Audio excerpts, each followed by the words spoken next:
కేరళ రాష్ట్రం Wayanad district చోర్మల village లో సోమవారం జూలై 29న సాయంత్రం 4 గంటలకు వాన మొదలైంది. ఆ వర్షం కాసేపటికి కుండపోతగా మారి కొండ చెరువులు విరిగి పడేంతలా మారుతుందని ఎవ్వరూ ఊహించలేదు.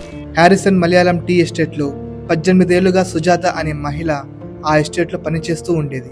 ఎప్పటిలాగే ఆ మహిళ పని ముగించుకుని ఇంటికి వచ్చి పడుకుంది. ఆ వర్షాన్ని చూసి మామూలు వర్షమేలే అనుకుని పడుకుంది. తనతో పాటు తన కూతురు సుజిత, అల్లుడు కుట్టన్, మనవడు సూరజ్, మనవరాలు మృదుల అదే ఇంట్లో ఉన్నారు. జూలై 30 మధ్యరాత్రి వర్షం దాటికి ల్యాండ్ స్లైడింగ్ మొదలైంది. సుమారు ఎత్తైన పర్వతం పైనుండి ముందక్కై గ్రామానికి అర్ధరాత్రి 1 గంటకు వరద ముంచెత్తి ఆ గ్రామాన్ని నాశనం చేసింది. తరువాత చోరమలై గ్రామానికి ఆ కొండ చెరువులు వరద చేరుకున్నాయి. తరువాత పెద్ద శబ్దాలకి సుజాత నిద్ర లేచింది. ఏంటబ్బా ఆ శబ్దం లేచి చూస్తే కాసేపటికే నీరు ఆ ఇంటి లోపలికి చేరుకుంది. తరువాత ఆ కుటుంబం అంతా భయపడి లేచి చూసేసరికి పెద్ద శబ్దాలు, పెద్ద చెట్టు కూలి ఆ ఇంటి పైకప్పు మీద పడింది. తలుపు తెరిచి చూస్తే వరదతో ఆ ఊరు కొట్టుకుపోతుంది. కొండ చెరువుల మధ్య సుజాత మనవరాలు కాలు ఇరుక్కుపోయింది. పైకప్పు కూలడంతో సుజాత కూతురు గాయపడింది. సుజాత తన కూతురిని రాళ్ల కింద ఇరుక్కున్న మృదులను కాపాడింది. సుజాత తన మనవరాలను తీసుకుని కొండపైకి ఎక్కింది.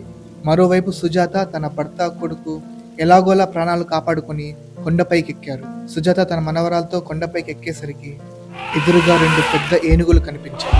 అవి 1 మీటర్ దూరంలో ఉన్నాయి. మగ ఏనుగు ఎదురుగా ఉంది. మామూలుగా మగ ఏనుగుకు కోపం ఎక్కువ. వాటిని కంట్రోల్ చేయడం చాలా కష్టం. ఆ ఏనుగు సుజాతను దాడి చేయడానికి ప్రయత్నించాయి.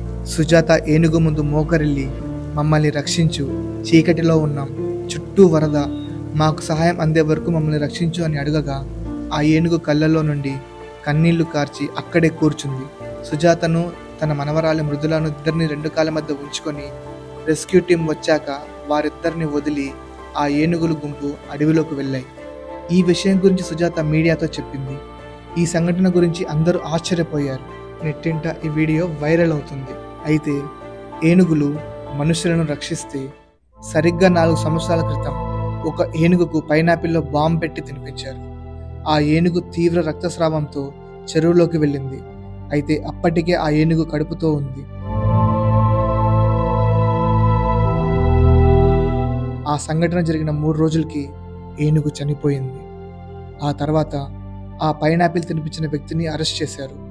ఇంకొంతమంది ఏనుగు దంతాలను కొన్ని లక్షలకు అమ్ముకుంటున్నారు. ఆ దంతాల కోసం సంవత్సరానికి 15,000కు పైగా ఏనుగులను చంపేస్తున్నారు. అయితే ఆ దంతాలను మ్యూజిక్ ప్లే చేసే కీబోర్డ్, పియానోలో తయారు చేస్తారు. చూశారు కదా, ఆపద వస్తే రక్షించే ఏనుగులను కొంతమంది వాళ్ళ ఆదాయాల కోసం, అవసరాల కోసం, ఆనందాల కోసం ఏనుగులను చంపేస్తుంటారు. ఆలోచించండి. కేరళలో కొంతమంది ప్రజలు ఆ ఏనుగు చనిపోవడం వల్లే ఇంతటి భారీ విపత్తుకు కారణమని ప్రజలు భావిస్తున్నట్లు మనకు అందిన సమాచారం. అయితే మీ అభిప్రాయాన్ని కామెంట్ ద్వారా మాకు తెలపండి.